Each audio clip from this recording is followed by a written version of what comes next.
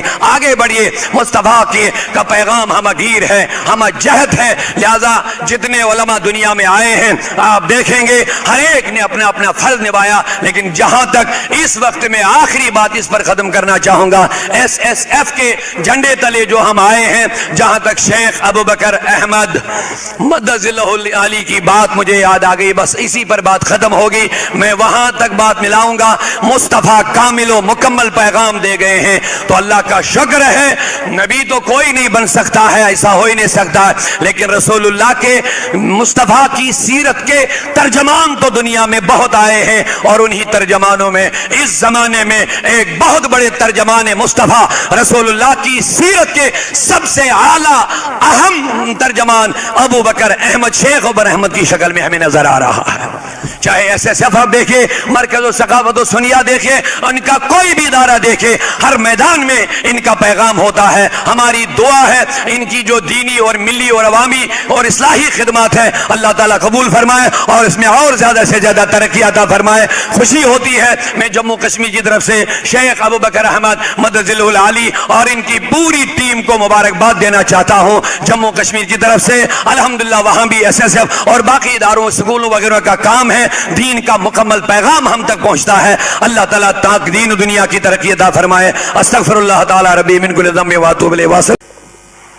ماشاءاللہ حضرت علامہ مولانا داؤدی صاحب کی بلا تشریف لا رہے ہیں, اور جو ہم لاسٹ میں دیکھ رہے تھے وہ کرناٹکا اسٹیٹ کا بھی تھا. ماشاءاللہ باقی کافی اسٹیٹوں میں آج پروگرام ہوا ہے, اور علامہ مولانا داؤدی صاحب کے لیے ہم دعا بھی کرتے ہیں. کشمیر میں کئی مشکلات کے بیچ میں وہ سنیت کا تبلیغ کر رہے ہیں, اور ہماری عقیدت جو ہے کبھی گڑبڑی کا عقیدت نہیں ہے. سنیت کا عقیدت جو ہے پیار محبت کا ہے, امن شاندی کا ہے, اور سنی عقیدت ہمیشہ جو ہے گڑبڑی کرنے والے کو عزم نہیں ہوتا ہے.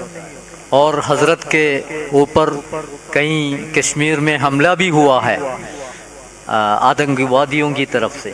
یہ ہوا کوئی 2-3 ساتھی جو حضرت کے ساتھ تھے, ادھر حضرت کے ساتھ جو تھے 2-3 ساتھی, شاید 7 لوگ, حضرت کے قافلے میں دشمنوں کی طرف سے حملہ ہوا. ان کے ساتھ 7 لوگ جو تھے انتقال کر گئے ہیں. اللہ کے حفاظت کے وجہ سے حضرت بچ گئے ہیں. ویسی حالت میں سنت کی تبلیغ کرنے والے بہت بڑے عالم دین, اللہ تعالیٰ ان کی زندگی میں برکت دے. آخری خطاب کے لیے حضرت کو دعوت دیتا ہوں. بسم اللہ الرحمن الرحیم. السلام علیکم ورحمۃ اللہ تعالی وبرکاتہ. نکل کر خانقاہوں سے ادا کر رسم شبیری, نکل کر خانقاہوں سے ادا کر رسم شبیری, نماز عشق ادا ہوتی ہے تلواروں کے سائے میں. معزز ناظرین کرام, اب چونکہ مجلس اختتام کو ہو رہی ہے, تقاریر کا سلسلہ اب ختم ہو گیا. میری گفتگو کے درمیان میں ہمارے سعید صاحب جو مہمان تھے, سعید اشرف صاحب, ان کی ٹکٹ اور جانے کا مسئلہ تھا, لہٰذا میں نے اپنی بات اختتام کی. تو اب میں نہیں چاہتا تھا, لیکن یہ ان کی شفقتیں ہیں, محبتیں ہیں کہ مجھ ناچیز کو دوبارہ آپ کے سامنے حاضر کیا. اب تقریر کرنے کا کوئی ٹائم نہیں, لیکن میں نے جو گفتگو کی پیارے آقا مدنی و مکی آقا رسول کریم محبتوں کے ساتھ ذرا سبحان اللہ کہہ دیجئے ایک مرتبہ. آپ اب بیداری کا پورا مظاہرہ کر لیجئے. صبح سے اپنے علماء مفکرین کرام کی تقاریر سنیں اور اس بات کا پورا مظاہرہ کر لیجئے کہ ہم ان تقاریر کو صرف سننے تک محدود نہیں رکھیں گے انشاءاللہ. پیارے آقا صلی اللہ علیہ وسلم کے دین کے لیے ہم اپنا تن من دن ہر چیز قربان کرنے کے لیے تیار ہیں انشاءاللہ، کیونکہ ہم اس پیارے آقا صلی اللہ علیہ وسلم کے ماننے والے ہیں. دین نام صرف یہ قرآن کا نہیں ہے بلکہ دین ایک پریکٹیکل نام ہے. یہ غالباً اقبال ہی فرماتے ہیں کہ قتل حسین اصل میں مرگ یزید ہے، قتل حسین اصل میں مرگ یزید ہے، اسلام زندہ ہوتا ہے ہر کربلا کے بعد. اگر آپ دیکھیں آدم سے لے کے ایدم تک اسلام گھر بیٹھے گدیوں پہ بیٹھے نہیں پھلا پھولا. اسلام نے ہمیشہ قربانیاں مانگی ہے، اسلام نے ہمیشہ جان مال اولاد کی قربانیاں مانگی ہے، تب جا کے اسلام ہمارے گھروں میں آیا ہے. آپ کے کیرلا میں اصحاب کرام کی مزار مقدسہ ہیں، اور اب جائیے دیکھیے پورے ہندوستان میں، آپ دیکھیے آپ ہمارے جموں کشمیر میں آئیں گے، عراق، شام، روم، نہ جانے کہاں کہاں سے اولیاء کرام آئے ہیں. اور یہ وہ دور ہے، آج ہم ہوائی جہاز میں گھنٹوں کا سفر منٹوں میں طے کرتے ہیں. تب وہ زمانہ تھا جب منٹوں کا سفر گھنٹوں میں طے ہوتا تھا. پیدل لوگ نکلتے تھے ہمارے اولیاء اللہ جن کے مزاروں پہ ہم جاتے ہیں فاتحہ کے لیے، دعا کے لیے. صرف ہم یہ فاتحہ اور دعا تک محدود نہ رکھیں، ضرورت اس بات کی ہے کہ جس طرح انہوں نے دین کی محنت کے ذریعے اپنے وطن کو چھوڑ کر کے اپنے مال اولاد اور جان کی قربانی کے ذریعے اس کی سینچائی کی ہے، اس کی بلندیوں تک پہنچایا، ان کے نقش قدم پر چل کر کے ہمیں بھی چاہیے سیدنا ابوبکر صدیق کی طرح ہم بھی.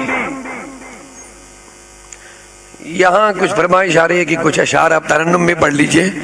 اب وقت میں نے کہہ دیا بچہ زیادہ نہیں، اب ان کی خواہش ہے تو، لیکن مجھے یاد آ گئے اپنے پیارے آقا صلی اللہ علیہ وسلم کے لیے اگر ہم چاہتے ہیں سیدنا صدیق اکبر کی طرح محبت کرنا تو ہمیں کہنا پڑے گا پروانے کو چراغ، بلبل کو پھول بس، پروانے کو چراغ، بلبل کو پھول بس، صدیق کے لیے ہے خدا کا رسول بس.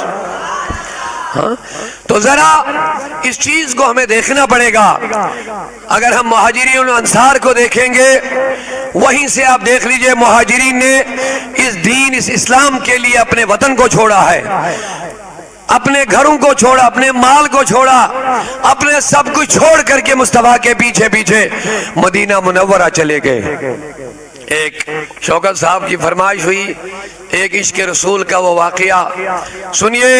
جب معاہدہ ہوا، صلح حدیبیہ کا معاہدہ آپ کے سامنے ہوگا. اس معاہدے کا ایک عہد میں بتاؤں گا، بس زیادہ وقت نہیں لوں گا. جب یہ معاہدہ ہوا کہ آپ اس سال واپس چلے جائیے، عمرہ نہیں ہوگا، آئندہ سال جب آئیں گے تو تلواریں بند کر کے آئیں گے. لیکن ایک اہم بات یہ اس میں بیچ میں ہوئی کہ مکہ سے اگر کوئی انسان مسلمان بن کے نکلے اس کو آپ کو مدینے میں جگہ نہیں دینا ہے.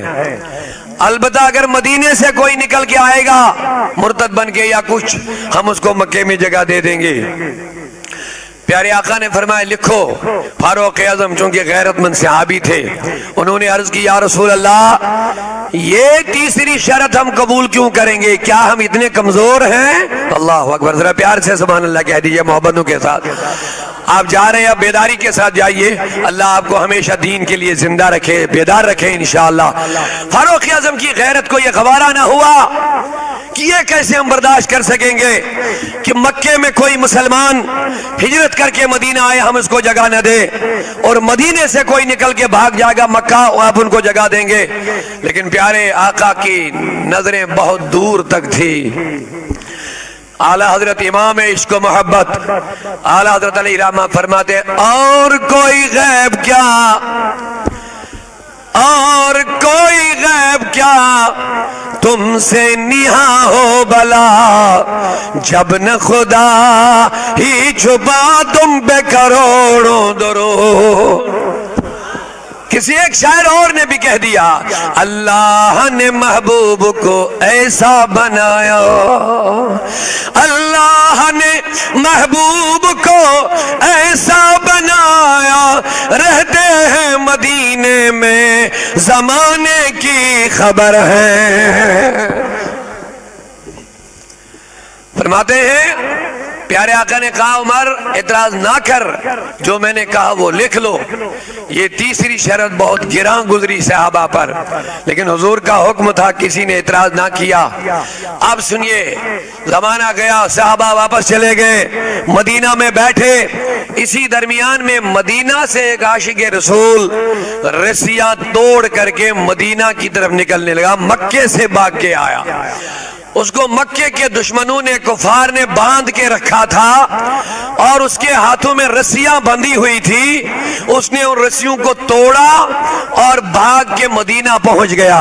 اب سنیے پیارے آقا کی شان، جب رسول اللہ کے پاس آئے، سنیے انہوں نے عرض کیا حضور یہ دیکھیے میرے ہاتھوں میں ابھی بھی رسیاں بندھی ہے، میری پیٹھ پر دیکھیے رسیوں کے نشان ہیں، میں رسیوں کو توڑ کر کے آپ کے پاس آیا، مجھے مدینہ میں جگہ دیجئے۔ قربان جائیے مصطفیٰ کے عہد پر جو اس نے وعدہ کیا۔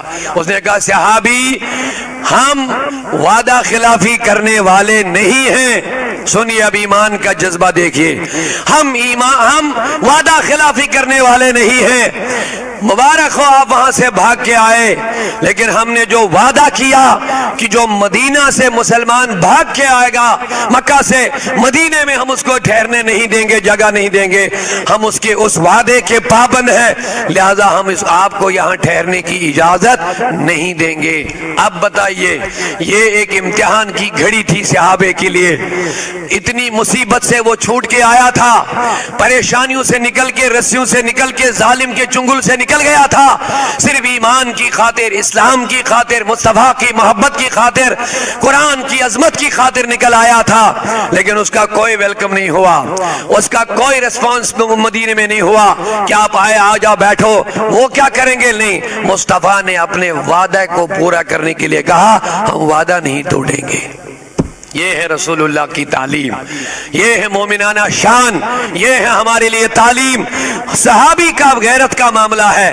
اب سنیے، انہوں نے ایمان سے منہ نہیں موڑا، انہوں نے کہا حضور ایسا نہیں کہا کہ آپ مجھے جگہ کیوں نہیں دیں گے، ناراض ہو کے نہیں نکلے، کیونکہ انہوں نے ایمان کا سودا کر لیا تھا، انہوں نے رسول کریم کے قدموں میں اپنا سر ڈال لیا تھا اور رسول اللہ کی دامن مبارک میں آ گئے تھے، انہوں نے سودا کیا تھا۔ اب ناراضگی نہیں، بلکہ انہوں نے کہا حضور آپ کا جب وعدہ ہے تو میں بھی واپس نہیں جاؤں گا۔ صحابی مدینے میں رہنے کے لیے جگہ نہیں ہے، کہاں جاؤ گے؟ کہا وعدہ تو شرط صرف مدینے میں رہنے نہیں دینا ہے، میں مدینے سے باہر کسی جگہ ڈیرا لگاؤں گا، لیکن مکے واپس نہیں جاؤں گا، مکہ واپس نہیں۔ ایسا نہیں ناراض ہو جاتے کہ آپ نے میرا ویلکم نہیں کیا، نہیں، وہ جانتے تھے میں نے اپنے رب کو مان لیا، رسول اللہ کو مان لیا، اسلام کے ساتھ میں نے سودا کیا۔ اب چلے گئے، بیٹھے ایک جگہ، جب ایک جگہ بیٹھ گئے تو مدینے میں جو لوگ، مکے میں جو لوگ مسلمان پریشان تھے ان کو پتا تھا، انہوں نے سن لیا تھا کہ ایک معاہدہ ہوا کہ جو مکے سے انسان جائے گا مومن ہو، اس کو مدینے میں رہنے کے لیے جگہ نہیں ملے گی۔ اب اس لیے وہ ڈرتے تھے مکے سے نکلنے کے لیے، لیکن جب انہوں نے ایک صحابی کو جاتے ہوئے دیکھا، اب وہ واپس بھی نہیں آیا، ان کو خیال یہ ہوا شاید اس کو مدینہ میں جگہ مل گئی، شاید مدینہ میں جگہ مل گئی۔ اسی خیال سے وہ ایک ایک کر کے مدینہ آ رہے ہیں، اور مدینہ کے لوگ کہہ رہے ہیں نہیں حضور اپنا وعدہ توڑنے والے نہیں ہیں، وہ وعدے کے پابند ہیں۔ کہا جو ہمارا ساتھی وہاں سے نکل آیا کہاں ہے؟ کہا انہوں نے فلانی جگہ ڈیرا ڈالا ہے۔ ایک ایک کر کے وہاں مکے سے لوگ آتے گئے اور جڑتے گئے، پہلے مدینہ سے وہاں وعدہ بھی برقرار ہوا اور عاشقان رسول کا قافلہ بھی جمع ہو گیا۔